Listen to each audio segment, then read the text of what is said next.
Jelly. ఈ jelly చాలా టేస్టీగా ఉంటుంది. ఇది yellow and red green colour లో కూడా అవైలబుల్ గా ఉంటుంది, కానీ నాకు గ్రీన్ కలర్ దొరకలేదు.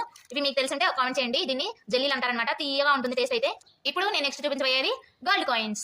ఈ గోల్డ్ కాయిన్స్ కూడా సేమ్ ఇందాకే సిల్వర్ కాయిన్ లాగే లోపల చాక్లెట్ ఉంటుంది అనమాట. ఇవి కూడా చాలా టేస్టీగా ఉంటుంది. నెక్స్ట్ నేను చూపించబోయేది ఇవి డిఫరెంట్ షేప్స్ లో ఉంటాయన్నమాట. ఇది అంబ్రెల్లా షేప్, ఇదేమో ఐస్ క్రీమ్ షేప్ అనమాట. దీంట్లో లోపల కొంచెం స్వీట్ ఉంటుంది. ఓ లేదు, ఇదిగో ఇలా ఉంటుంది అనమాట లోపల. ఇది కూడా చాలా టేస్టీగా ఉంటుంది. ఇవి కూడా మీకు తెలిస్తే కామెంట్ చేయండి.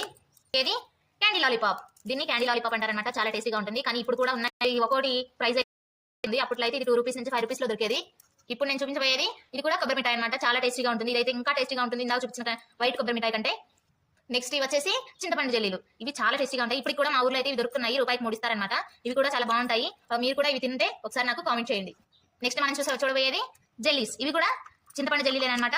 కాకపోతే ఇవి డిఫరెంట్ కలర్స్ లో అవైలబుల్ గా ఉన్నాయి. ఇవి అప్పట్లో ఉన్నాయి, ఇప్పట్లో